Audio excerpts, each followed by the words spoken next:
Okay, kids.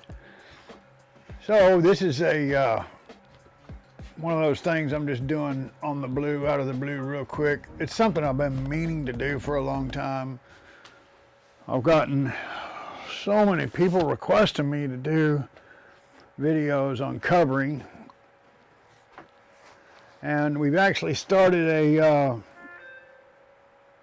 rescue on a Citabria. That thing turned into a larger job than what I initially thought it was going to be. And I've got it sitting over there leaning up against the wall. I think we're 2 years into it.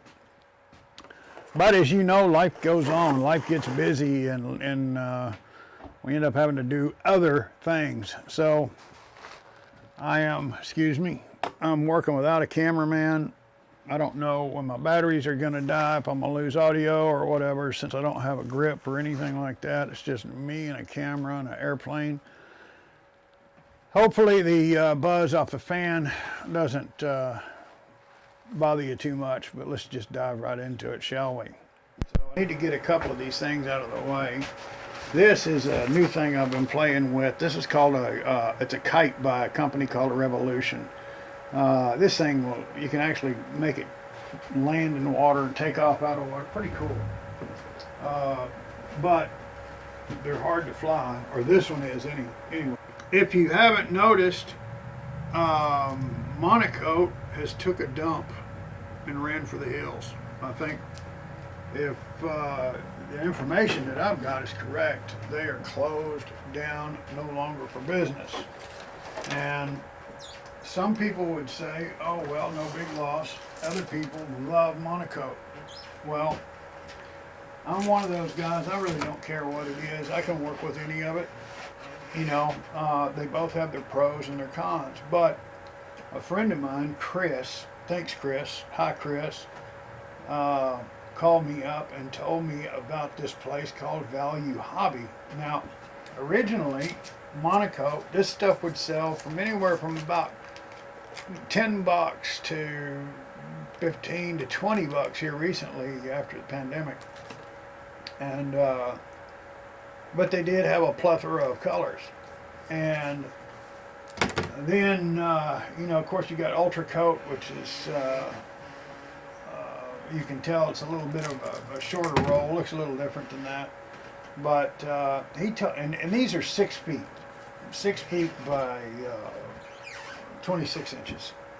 And I'm going to tell you, you get on a Citabria, quarter scale Citabria, you're going to need 4 of these just for the wing.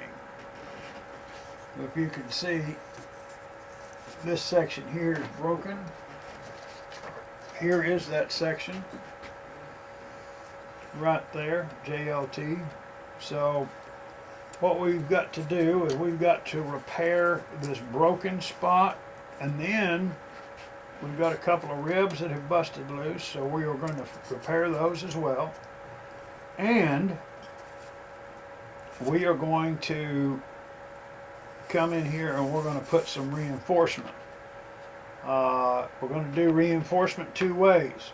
One, we are going to put some balsa in here to thicken this up, because the way that this thing is designed for rubber bands to go across, and you want this thicker than just the thickness of this trailing edge.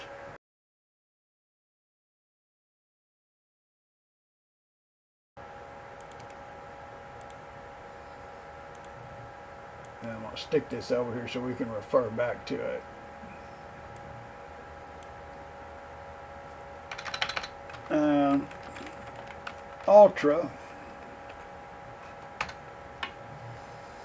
Ultracote Temps is 200 to 220 degrees with shrinkage around 300, maximum shrink 350.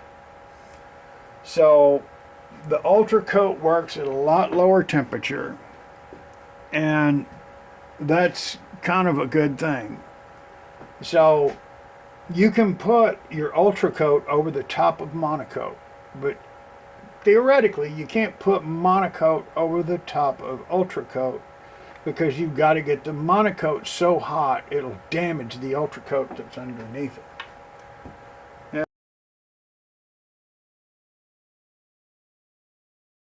Now let's see if we can pull up some information on this covering from, let me see here. Now, this one here begins at 280 to 300, shrinking on set from 320 to 350. So this covering that we're talking about working with today is going to be more in the lines of working with Monokote than it is Ultracote, simply because of the temperatures. Does that make sense? You can pinpoint Ultracote by one way, real quick. Ultracote has paper where Monokote does not. I believe, if I'm not mistaken, that the actual color is in the glue on Monokote, and in the vinyl or the plastics, the colors in the plastic on Ultracote. And why do I say that? On some airplanes, when you go to take the old covering off, if it's an old one and it's been through a lot of heat and stuff, what happens is it leaves the color behind. And it's almost impossible to get it off unless you just sit and scrape and sand and all that. Now, you can use acetone, and there's a lot of different little tricks, but the best way is to hopefully use a heat gun and try to get it hot and go real slow with it so you can get as much of that color as possible.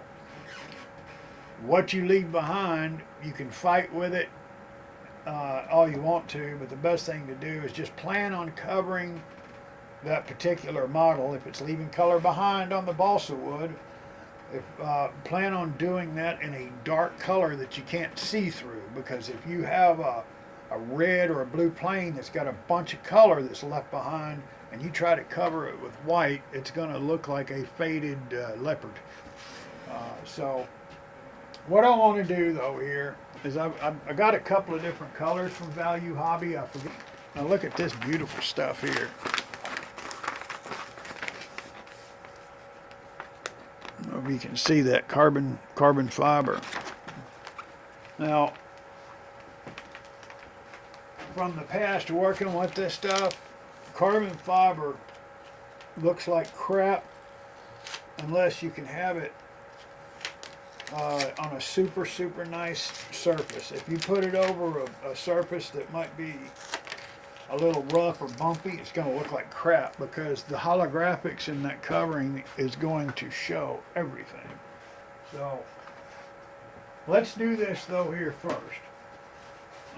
Let's see, first thing we're going to do is we're going to get this here. Bam. Bam. And what I'm going to show you today, it's not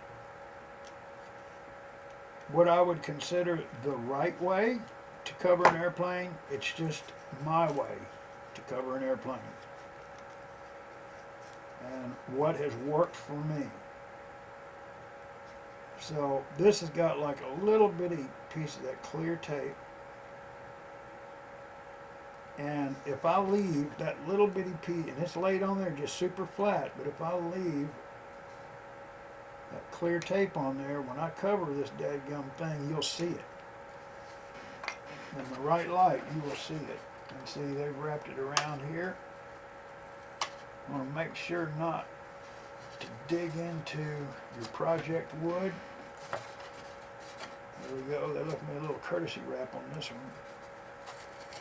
Guess I could have grabbed that in the first place. Tape. And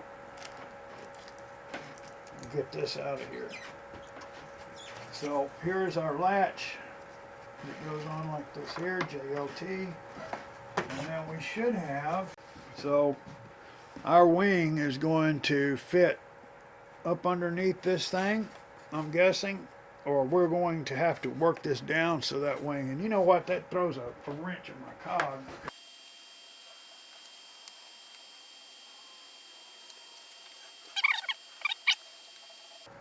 What we'll do is we'll just cut this thing here off like this here, to come up and meet that, and I think that's probably the way I'm going to do that. I believe that's the way I'm going to handle that. So with that being said, let me get my pencil. Let's prep what we're going to work on before we cover it.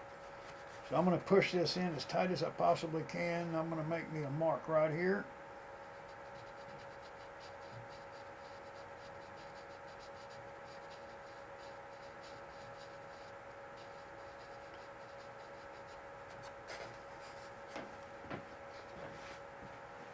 Okay, and I'm going to try to arch it a little bit so I can get my wing to fit down in there. I don't believe that I'm going to use rubber bands on this because it's a great design, but I think I'm going to use a screw, 4 screws or 2 screws for this thing here.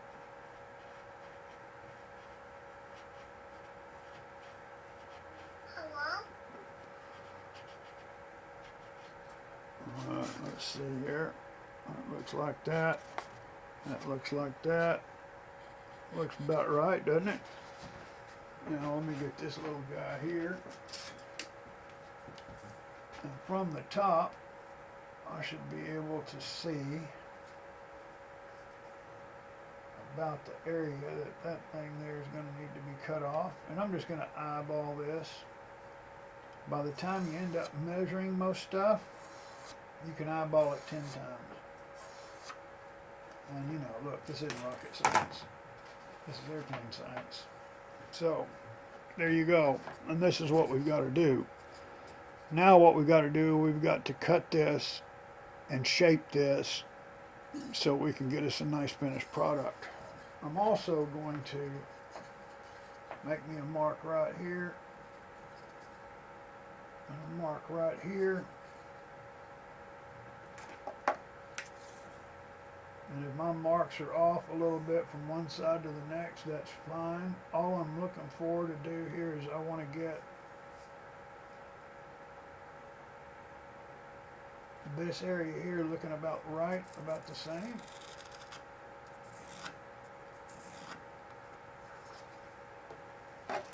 Okay. See that distance there and there? Now it's starting to take shape. So what I'll do now is I'll come in and I'll make my cut here. Let's go get a tool. I'm going across the grain, so you got to be very careful. Basically just a little bit more than the weight of the knife in your hand. Get you a cut. Now I'm kind of angling back that way because that's the direction I'm going to be going, right? I'm going to just keep running this across here until it gets a little deeper. A little deeper.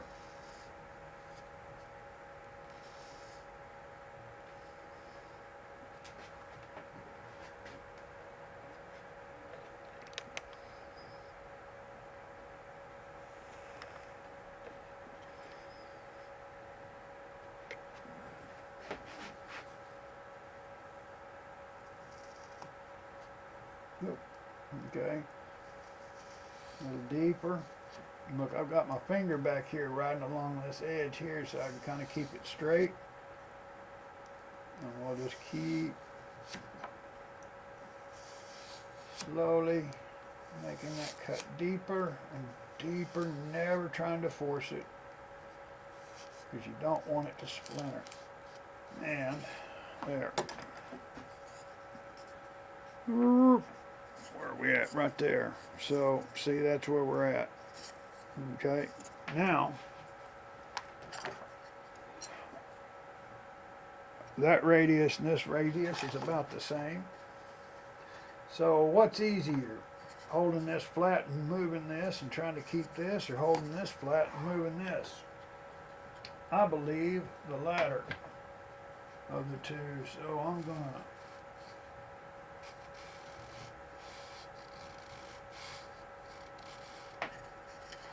well, no, that didn't feel right. Let's try it like this here. There we go. That's the one. So I got my finger here and here to guide me.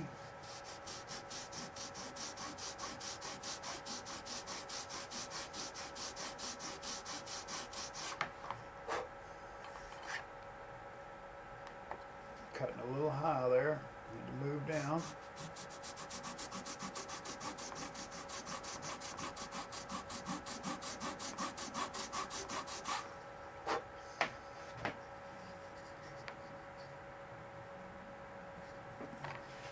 Back this up just a tad.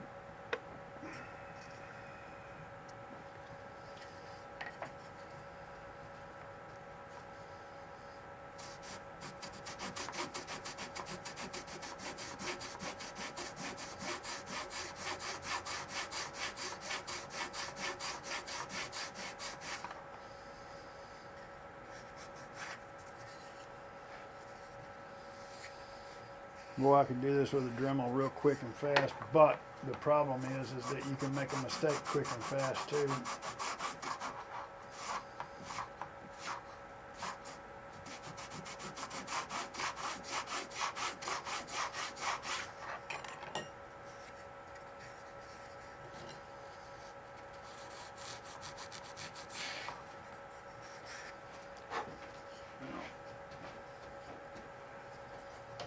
The other thing you could do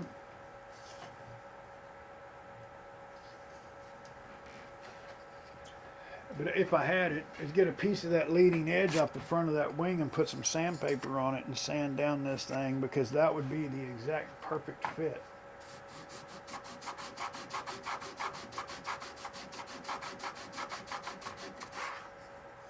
But we're gonna have covering on this thing too. So we got to keep that in mind. We want to cut back enough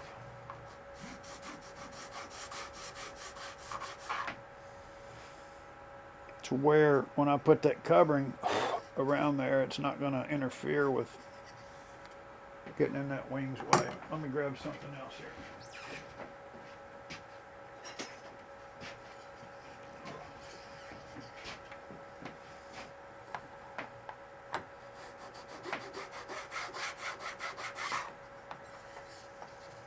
Messing with this stuff is kind of like messing with an ice block and hot hands. You know, you can just kind of rub on it and slowly it will start to form.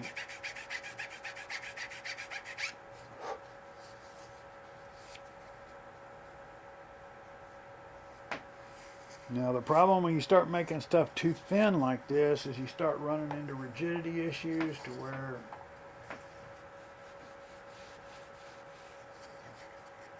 it can break.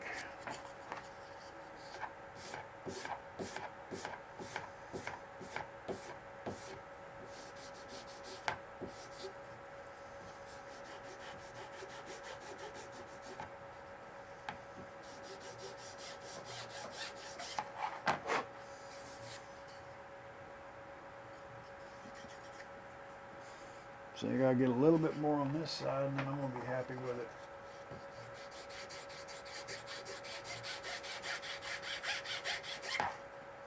The beautiful part is if I make a mistake here, then I can just cut it off flat. But this is just one of those things where you kind of add a little bit of extra zip to it.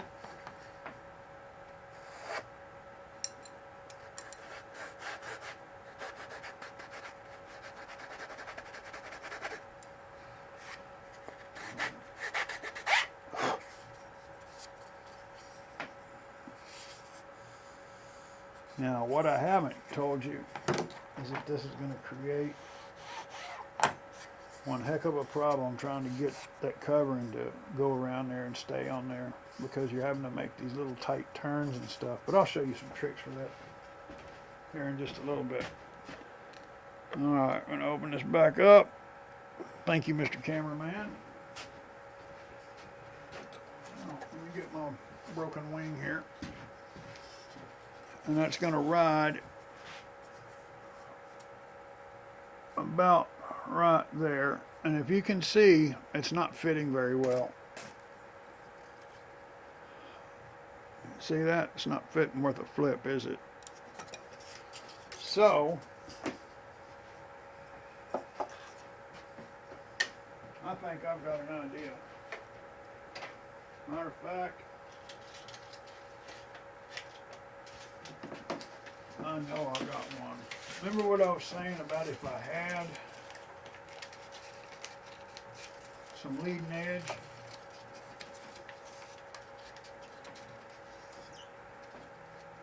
But I don't. Well, I do. It's just being used already. So look here. I'm going to take this here. I'm going to wrap that thin piece of sandpaper over that leading edge that I need that shape. Alright. Now what we'll do is we'll just take them.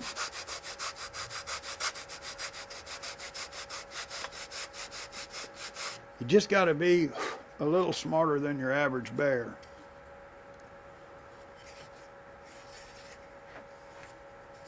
Let's see here. Now this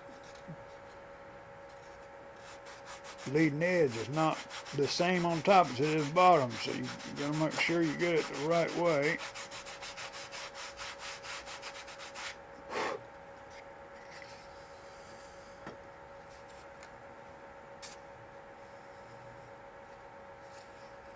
And that's gonna be in there about like that there.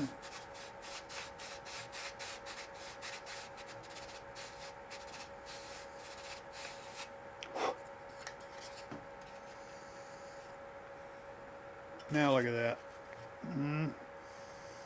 Like it was from the factory. Let's try it without.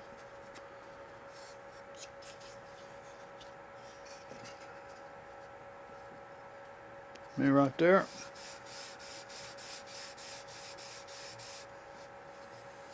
Not bad, eh? Looks good on both sides, really. Probably gonna get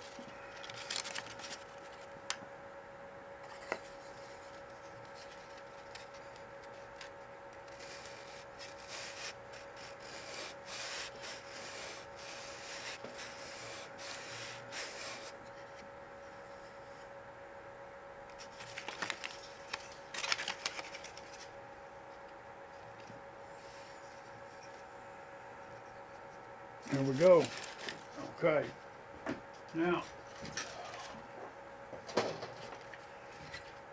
that right there is a laser cut balsa piece by hand.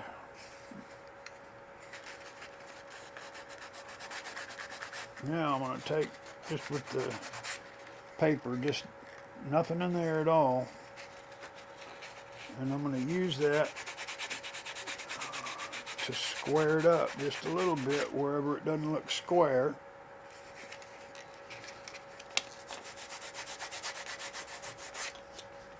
And smooth off any rough edges we've got. Right there, JLT, just like that, baby girl. Okay, I could spend all month on this thing if I really wanted to. Now, that's going to go in here.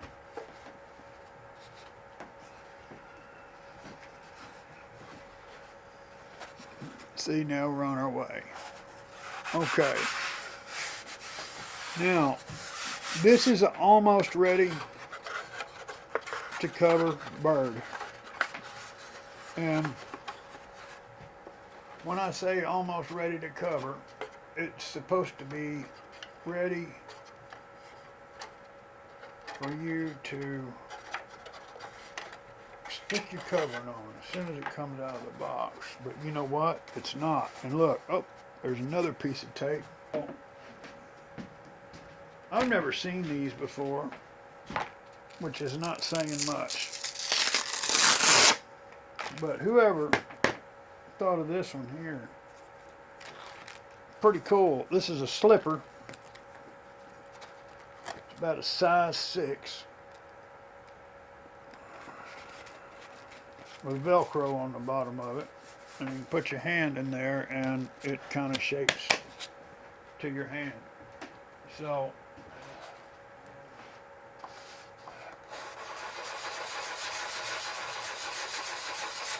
depending on the wood in the project, I try to always go with the grain.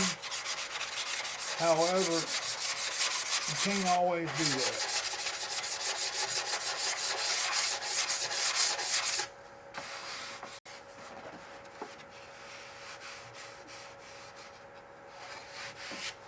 And you want to make sure you're doing good, not bad. Hear that sound change? That means there's some glue that has gotten through here.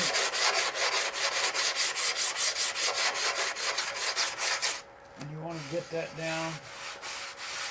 We're not looking to change the shape of anything. We're looking for sound right now. Is really what we're looking for.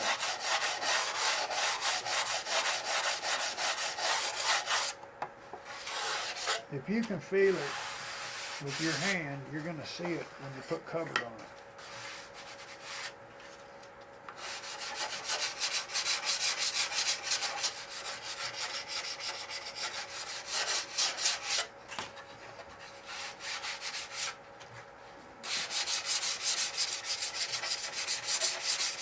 The weight of my hand, basically,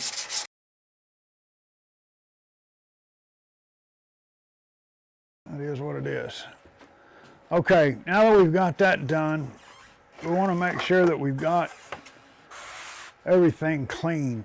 And you can do that with a few different things. You can do that with, you know, anything that, let's see, there's naphtha. We don't want to use that. We can't, you can use something as simple as Inspirol alcohol. And let's see here. I think even denatured would be fine. You know, you don't want the wood to get wet. So you want, you know, whatever you got in your cloth to be evaporated just a little bit. And just give it a quick one down. Plus this is kind of a tack cloth here, one of the microfiber dealy daubers. But look at all that booger that comes off of there, and that's going to immediately go in that covering glue.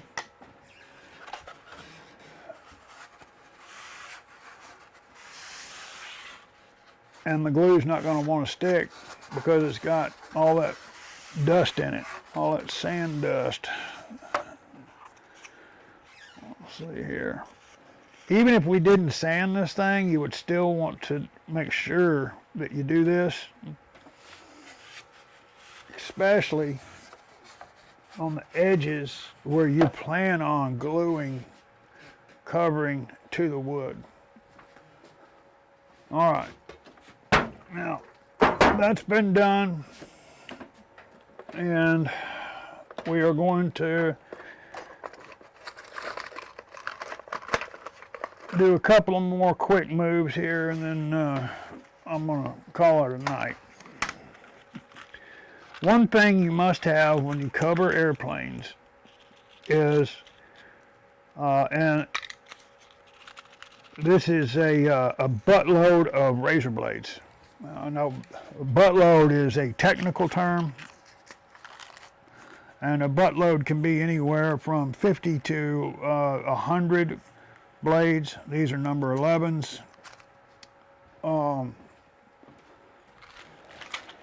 They make all different sizes and shapes and everything, but you must have at least a buttload of 11s.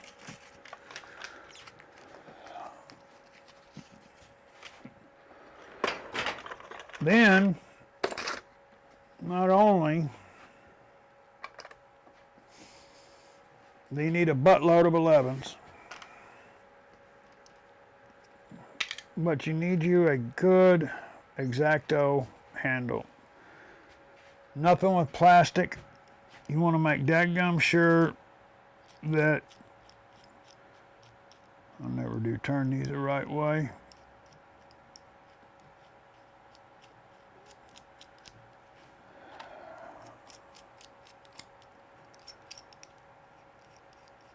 Oh, I see how this one works. This one's a little different than my other one. All right.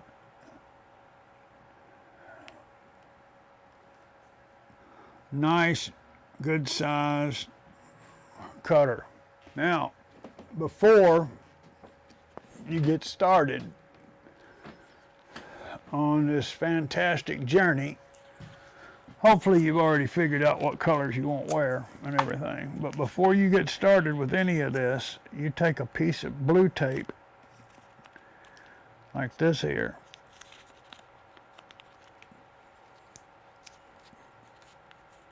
And put you a little surrender flag on there. Why? Well, that won't roll. And I've had these roll off the table and stab right in the top of my foot. Not fun. No, sir, it isn't. All right. So we always start on the bottom and then work up. There's one other thing. One other thing I do not see here.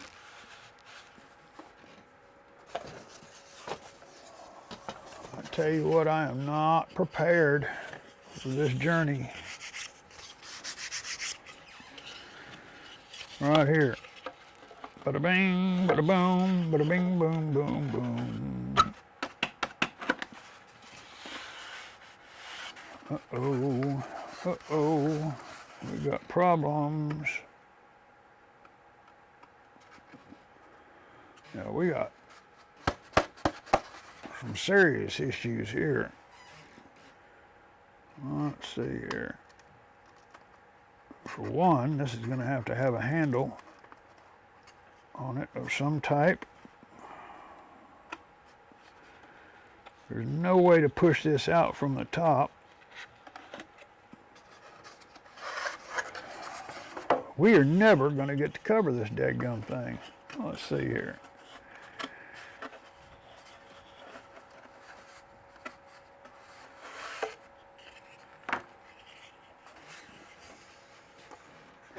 Well, when they designed this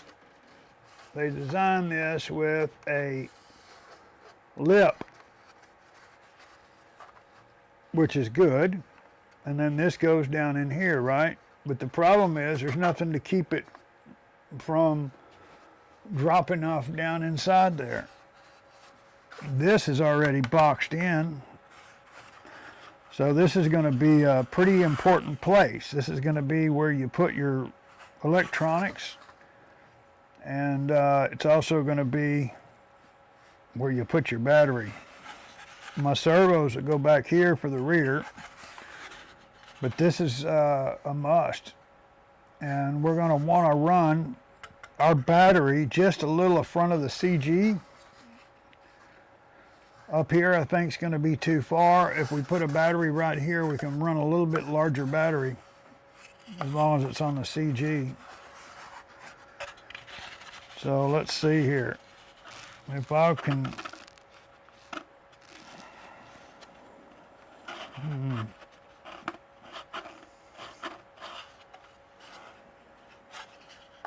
I don't like that idea or design.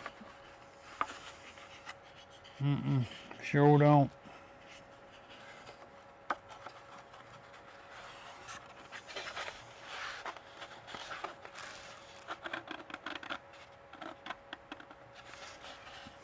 And this will have to be sanded way down because if you cover it, it won't fit. So, with that being said, we're going to need to look at a couple of different ways to hinge this and latch this. In a perfect world, this would be hinged where you could roll this thing up and it would stay attached to the plane and you'd have 100% access. You're always going to have stress on those hinges though. And you're going through a soft wood, so that's going to be problematic. This has got to have some kind of a backer to keep it from falling through like this. So we're going to have to put a piece of balsa on both sides, so when this goes in like this here, it will hit those and it won't be able to go down inside. And then this side here will need a latch slash handle. Okay, so this we will cover separately because we're going to have to form fit. And like I said before, we always start on the bottom. I like